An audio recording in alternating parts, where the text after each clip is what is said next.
El riesgo en los negocios internacionales siempre ha existido. Además, el riesgo internacional suele ser mucho mayor que el riesgo en las operaciones nacionales de las empresas.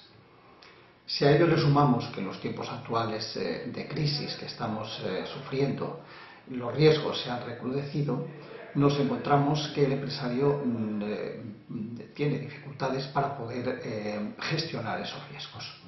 Los distintos riesgos se hallan muy dispersos. Son de diferentes tipos, no solamente según los países en los que se opere, sino según el tipo de empresa, según el tipo de clientes, etc.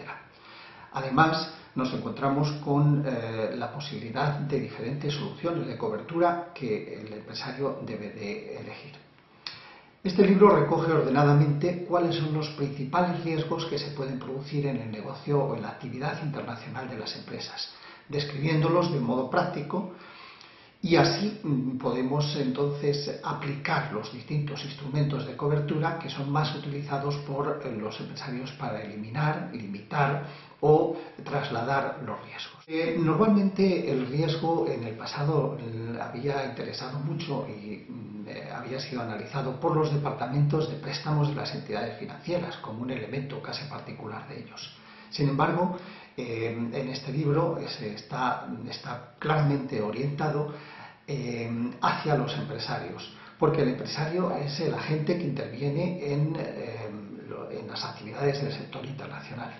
Los empresarios son los que tienen que conocer los riesgos para prever cuáles pueden ser los problemas que se le planteen y tomar las decisiones adecuadas antes de que se produzcan.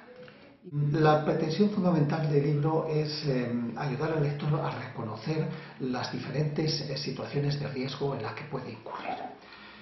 Para ello se describen las características de cada tipo de riesgo, por un lado, y lo que es más importante, se ofrecen los elementos de cobertura a cada una de esas situaciones de riesgo. Entonces nos encontramos por un lado que se puede identificar el riesgo y por el otro que se puede elegir entre una serie de coberturas donde además se señala pues cuáles son los costes de esa cobertura y donde se puede obtener más información para profundizar en la comprensión de los efectos de esos riesgos.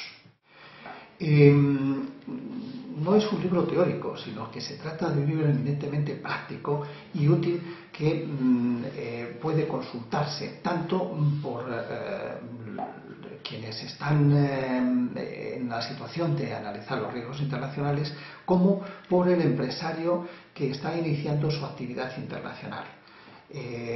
Puede ser útil para determinar cuáles son las actividades en las que no debe de incurrirse o para determinar cuáles son las posibles coberturas a las que puede acceder en su negocio internacional.